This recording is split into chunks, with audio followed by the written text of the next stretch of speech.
S molitvom će radost doći, otvorit će srce vrata, pa će kroz njih svjetlo proći, puno sunca, puno zlata.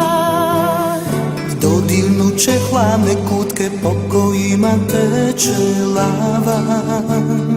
Probudit će smrzle vrutke, u kojima glazba spava. Moli, moli, samo moli, molitvom se srca čiste, moli, moli, uvijek moli, molitvom se misli bistre.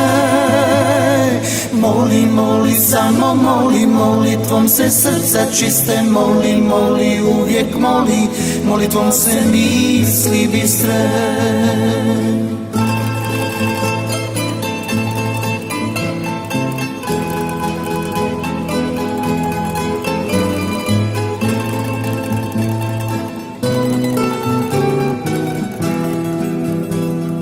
Molitva je pjesma duše, tiha je ka Božje glasa. Zidovi se pred njom ruše, molitva je put do spasa. Molitva je put do Krista, do istine i života. Iz nje raste mudrost čista, ljubav, spokoj i ljepota. Moli, moli, samo moli, molitvom se srca čiste, moli, moli, uvijek moli, molitvom se misli bistre. Moli, moli, samo moli, molitvom se srca čiste, moli, moli, uvijek moli, molitvom se misli bistre.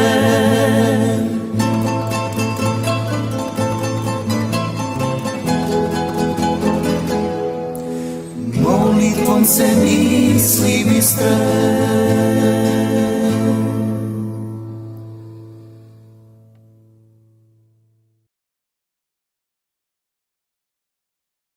Hvala Isus i Marija, svima lijep pozdrav koji ste sada u našoj emisiji Putevi. Lijep pozdrav svima koji ste sa nama i na hrvatskom jeziku. I najljepše pozdravljam, predstavit ću vam fra Marija Knezovića. Lijep pozdrav i Bog vas živi. Hvala Isus i Marija. Drago mi je da ste sa nama. Uvijek bio hvaljen, pozdrav vama i svima onima koji nas gledaju u ovoj vašoj dragoj emisiji. Želim tudi ja jednako svima lijep pozdrav. Zamolio bih vas na kratko da se našim slušalcima, uzima gledalcima predstavite. Poznajem vas po vrlo slušanoj emisiji u Sloveniji na radiju Mir Međugorje Agape. Evo ja sam fratar koji je član ovdje provincije u Hercegovini. Imam 35 godina. Jednostavno sam fratar, Franjevac i činim ono što mislim da je najpotrebnije današnjem čovjeku, a to je brinuti se za njegovu dušu, jer puno se brinemo možda oko onoga što je tjelesno, od onoga što je prolazno, a nekako mi je želja da se čovjek okrene svojoj nutrini i da shvati kako je važno imati osjećaja za svoje srce i za svoju dušu. Inače, ovdje sada djelujem u župi Posušje. To je župa koja ima oko 9.500 vjernika. Ovo je grad mladih, najmlađi grad po stanovništvu u Bosni i Hercegovini je Posušje i ovdje imam u jednoj molitvenoj zajednici ili grupi Franjevačke mladeži Frame oko 400 mladih koji se svakog tjedna okupljaju na molitve i druge duhovne susrete, a povremeno 2 puta tjedno odlazim na radio postaju Mir Međugorje gdje vodim emisiju Molimo zajedno radosna srca koja se emitira utorkom, Agape petkom, te svaki dan imam jednu malu rubriku Vjera, znanje i spoznaja. O tome ćemo malo kasnije. Sada bih vas zamolio lijepo da nešto kažete o Posušju, nešto o župi Posušje, nešto o Hercegovini, zato što ne samo da nas gledaju gledalci u slovenačke televizije, tudi preko interneta i da iskoristimo i ovu priliku. Vi ćete vjerojatno i kasnije vidjeti da imamo ovdje 2 crkve, oba 2 velike. I mnogi prolaznici se pitaju što će nam 2 crkve, zašto ih gradimo, a ja ću vam kazati da ovdje mi nedjeljom na misi, dakle obične nedjelje, imamo oko 4000 vjernika. Imamo 5 misa. Vjernici su ovdje suživjeli se s evanđeljem, sa župom, s onim što Isus Krist nudi preko crkve i svojih sakramenata. Zato bih rekao da je Posušje, a onda kad govorim Posušju i cijela Hercegovina, kraj koji vjeruje u Boga. Ovo je kraj koji je znao trpjeti zbog vjere. Ovih dana sam u jednoj propovjedi kazao zašto smo danas ovako obeshrabreni kao katolici. Kao da nam netko želi ukrasti vrijednosti i onda jednostavno male stvari nas odvode od onoga što je važno i bitno. A naši su stari znali i u zatvoru završavati radi Isusa Krista. Zato što su išli na svetu misu. Zato što nisu prihvaćali ideologije smrti. Ideologije koje su uništavale ljude, njihovo dostojanstvo, koji su gazili njihovu vjeru. To je Hercegovina danas. Vjerna Hercegovina. Hercegovina koja živi radnički, patnički, ali dostojanstveno i ponosno, jer ljudi znaju kome pripadaju. Ljudi imaju ovdje Gospu kao svoju zagovornicu i hrabro idu naprijed sa svim teškoćama i nevoljama koje život sa sobom donosi. Sretan sam što ste ove riječi kazali i da ih mogu i vidjeti i naši slovenački gledalci. Kako vi vidite mladež i porodicu u ovo vrijeme koje je teško za porodicu i za mladež? Pa ja bih rekao ovako, budući da sam stalno s mladima i po školama i po raznim susretima, seminarima, mislim da nije danas problem u mladima, nego u nama starijima, odgovornijima, koji smo prestali biti svjedoci. Prestali smo nuditi vrijednosti koje su nepropadljive. I stariji naraštaji su počeli prihvaćati logiku potrošačkog društva, logiku zabave, zadovoljstva, onoga što je tjelesno. I mladi to gledaju. I mladi to dobro znaju, dragi gledatelji. I nemojmo se varati. Imaćemo onakve mlade kakvi smo mi svjedoci, kakav sam ja svjedok kao fratar, ti kao majka, kao otac, kao prijatelj, susjed. Neće se ništa promijeniti u svijetu mladih dok se svjedočanstvo odraslih ne pokaže u svim porama društva, na radnom mjestu, u školi, u politici, u državnoj službi, u policiji, u vojsci, svugdje. Jednostavno, mi mladima moramo biti svjetlo, svjetlo koje će ih voditi naprijed. Onda ćemo moći kazati imamo mladost. Mladi nisu toliko loši, kako je izazovno vrijeme, kako smo se svi skupa pomalo zaboravili i počeli živjeti u ovom liberalnom kapitalizmu koji uništava mnoge ljudske živote i to ne samo duhovno, nego nažalost, evo vidimo sada i tjelesno. Najbolji radio mir možemo slušati u Sloveniji, po čitavoj Sloveniji. Možda bi vas zamolio kratko o tome. A želio bih kazati da je to radio koji je treći najslušaniji radio u Sloveniji i da je to radio koje možemo slušati po kabelskom sustavu po čitavoj Sloveniji. I ako smijem bi kazao da je baš to Gospino djelo, da je to jedna zemlja koja je ovaj radio primila kao svoj, baš nije na slovenačkom jeziku, što tudi gledalci bi željeli da bi koja riječ bila i na slovenačkom jeziku, ali mislim da je pravo da kažem da je to djelo Gospe. Dobro ste kazali. Gospa je u jednoj poruci kazala da će biti znakova u Međugorju. Znakovi su svaki dan prisutni.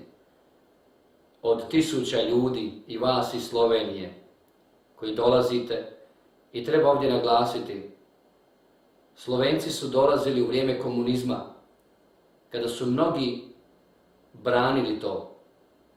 Organizirali su kolone vlakova kako bi došli u mjesto Gospe. I dan danas Slovenci su stalno prisutni u Međugorju. To su naši dragi prijatelji, to su naša braća u Isusu Kristu. I ponosni smo zbog toga i rado ih dočekujemo u Međugorju, rado ih dočekujemo u Hercegovini. To nikada nećemo zaboraviti. A radio postaja Mir Međugorje je uistinu čudo. Ja bih rekao, to jedan mali radio sa velikim srcem, sa velikim slušateljima. Radio koji ima za slušatelje ljude koji su spremni nešto učiniti. To nisu slušatelji koji će se zabavljati, nego slušatelji koji žele svoje srce oplemeniti i žele slijediti Gospu, njezin glas, žele obraćenje u svom vlastitom životu. Zato taj radio uspijeva. Mnogi su bili skeptični kada se radio postaja Mir Međugorje stvarala. Što će nam? Pa tko će slušati cijeli dan religiozne stvari, molitve, duhovnost, sveta misa, krunica, to je dosadno. Ali to je danas najslušaniji program. Zašto? Jer Bog je ušao u ljudska srca, a ne u ljudsko uho.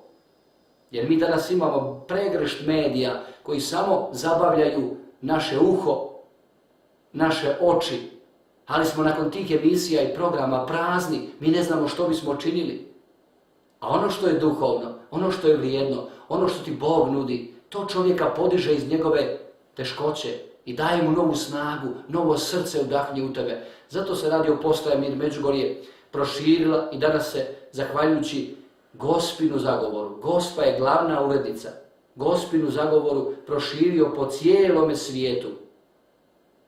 Mi nikome ne plaćamo u Sloveniji što nas preuzimaju, što nas stavljaju na svoj izbor kabelskih televizija, ali ljudi osjećaju, ja moram nešto učiniti, to je moj radio. To je radio koji nije iz Međugorja, to je radio koji je plod svakog srca hodočasnika koji je došao u Međugorje sa svih strana svijeta. Hvala za te lijepe riječi. Kako vi vidite vašu mladež koja dolazi u Međugorje? Ja ih vidim kao mlade koji traže. Naši mladi su danas otvoreni za Krista. To osjećam svaki dan. Ali je veliko pitanje koliko smo mi danas spremni ponuditi mladima Isusa Krista u konkretnom životu. Koliko ih sablaznimo. Nemojmo zaboraviti kada Isus kaže: o vi ako sablaznite jednoga od ovih mojih najmanjih, bolje bi bilo da u more upadnete, da vas nestane, da vas nema. Jesmo li mladima danas sablazan ili nadahnuće? Jesmo li im put u svjetlo ili put u tamu? A mladi dolaze u Međugorje jer traže Isusa. Mladi su otvoreni za duhovno. I nemojte se zavaravati s tim da njima nije Isus zanimljiv. Da, Isus je njima izazovan, zanimljiv, poseban. I zato oni dolaze u Međugorje jer tu osjećaju mjesto prihvaćenosti, mjesto gdje se njima obraćamo, mjesto gdje su oni važni, mjesto gdje se osjećaju kod kuće, mjesto gdje na jedan način ti mladi osjećaju odgovornost za svoj život, odgovornost za budućnost ovoga svijeta. Zato je mladost, radost Međugorja, radost crkve katoličke i ti susreti mladih koji se u Međugorju događaju svake godine su zapravo glasna poruka crkvi. Imate mlade, crkva ima budućnost jer je na Isusu Kristu sazidana. Mladi su snaga, duh je snaga koji vodi i zato oni nadahnuti u Međugorju, potaknuti Gospinim zagrljajem, odlaze u svoje župe, odlaze u svoje škole, u svoje fakultete i postaju svjedoci jednog novog, radosnijeg kršćanskog života. Možda bi koja riječ kazala o Božjoj ljubavi, o misi, krunici i možda bi i našim gledalce i malo nagovorila. Da. Gospa u više poruka kaže: draga djeco, molite srcem, postite srcem, slavite misu srcem, klanjajte se srcem. To je ujedno i program Međugorje. Molitva, post, pokora. Nema katolika bez mise. Mi danas imamo navalu modernističkih liberalnih pogleda. Dragi katolici, vi koji nas sada gledate, želim ti jedno reći u svojoj ljubavi. Ako ne ideš nedjeljom na svetu misu, u svoju župu ili drugdje, a nisi bio zato opravdano spriječen bolešću ili nečim drugim, pitaj se jesi li katolik. Katolici nisu osobe koji su napisani na papirima, u dokumentima svoje župe, svoje crkve. Katolik je čovjek koji živi svoju vjeru. Sportaš nije sportaš zato što mu piše na leđima ime ili nosi dres. Sportaš je onaj koji igra, koji se natječe, koji sudjeluje, koji pobjeđuje, koji prima poraze. Tako je i s nama katolicima. Bez svete mise nema katolika. Nemojte se varati. Bez ispovjedi nema katolika. Nemojte misliti ja ću sam nešto moliti, ja ću se sam Bogu pokajati. Ne možemo sami. Ne samo da ne možemo bez Boga, nego ne možemo ni bez ljudi. Bog nam je darovao ljude. Zato vam stavljam na srce svetu misu. Ona je izvor kršćanskog života. Ona je sve zapravo što nam Bog može dati u naš konkretan život. Zato idi na svetu misu. To je mjesto gdje je zavičaj tvoga srca. To je mjesto gdje se duša tvoja odmara. To je mjesto gdje boli svoje patnje možeš prinijeti Bogu i onda svjež, nov poći u budućnost. Ja mislim da treba kazati koju riječ o Slavku Barbariću, zato što je on bio i par puta kod nas i u Sloveniji i u jednu zahvalnost bi vas zamolio da nešto kažemo o njemu.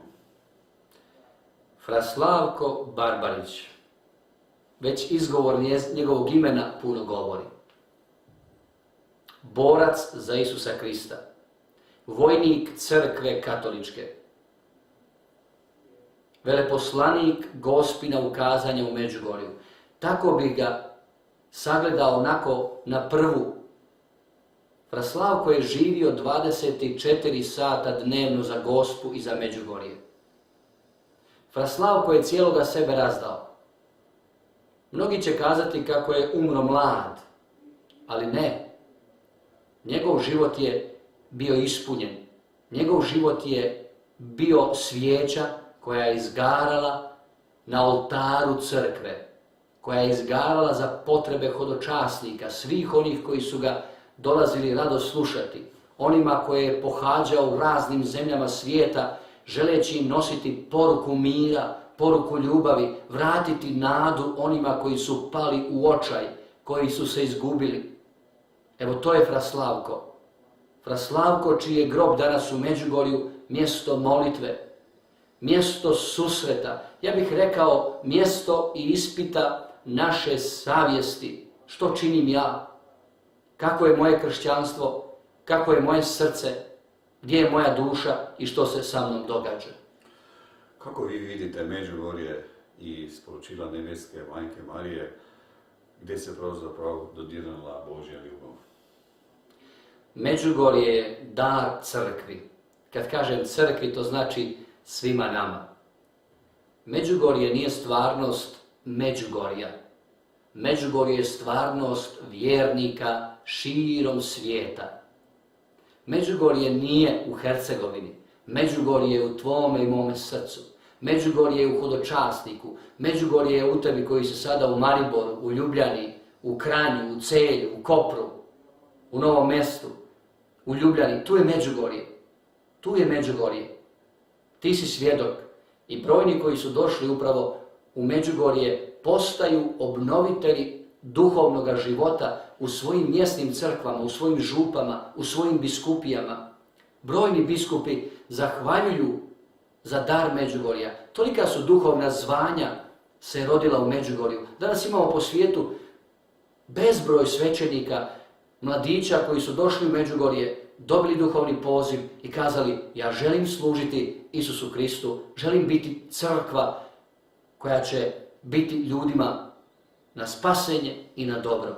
Zato je Međugorje jedna uistinu velika duhovska obnova cijele crkve. Međugorje ima svoje osporavatelje.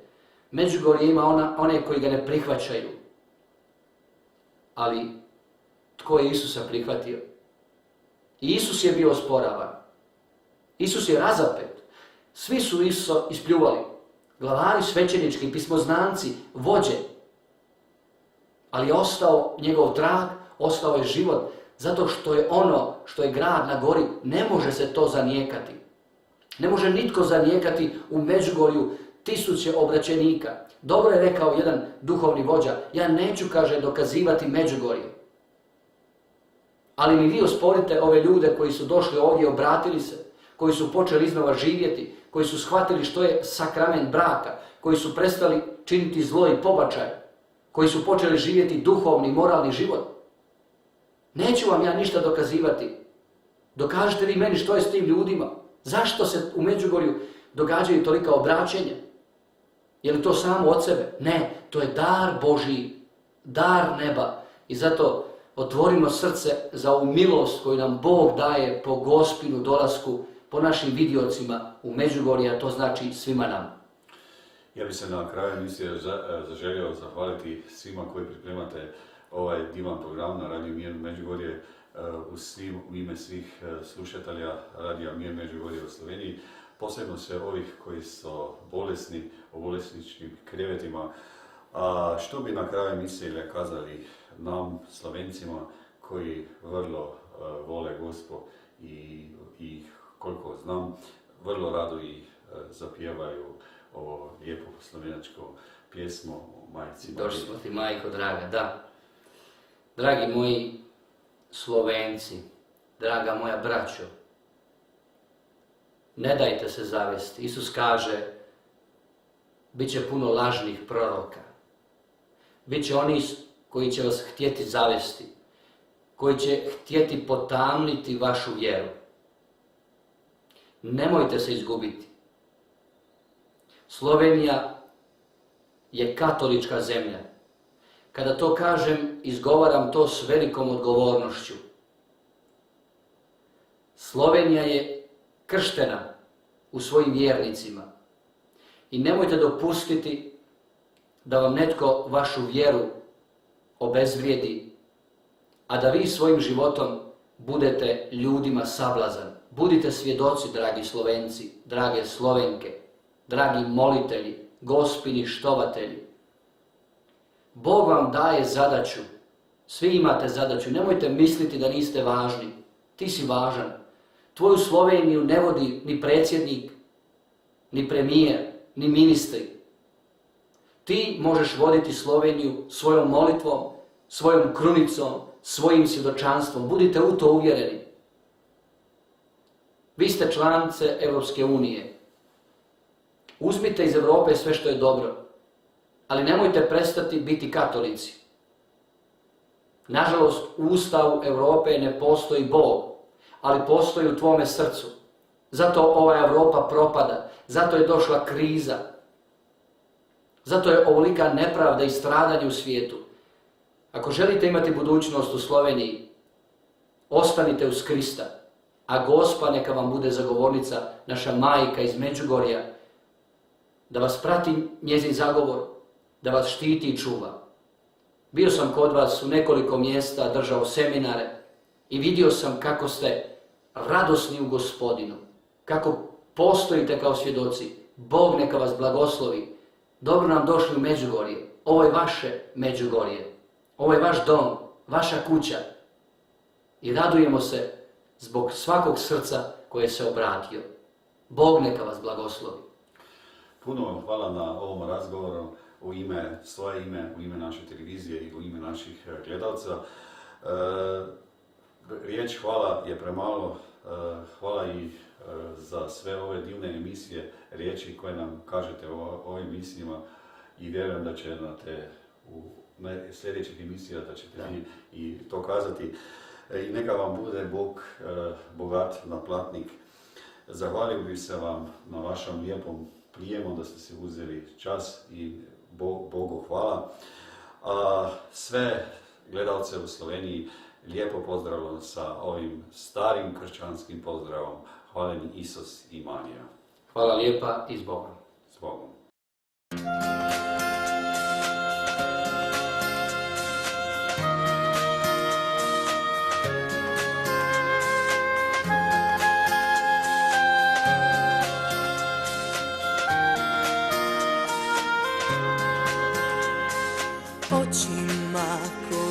su plakale, puno jasniji je svijet. Rukama koje su žuljave, puno trajniji je kret. S malo svjetla prepoznat ćeš put, dovoljno da se vratiš natrag. Jer kad jednom ti dohvatiš plug, više natrag se ne vraćaj. Stvorena za nebo, još od vječnosti. Ne griješi dušu zbog malozemnosti, već nosiš prvu klicu uz grsa, u dlanu urezan je križni put. U srcu mnogo, mnogo pitanja, ali Isus je tvoj put.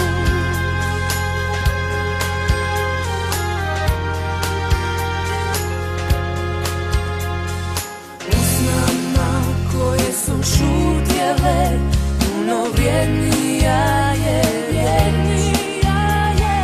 nogama koje su krećale, cilj ostvaren je već.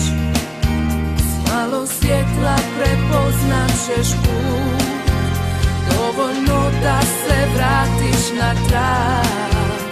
Jer kad jednom ti dohvatiš put, više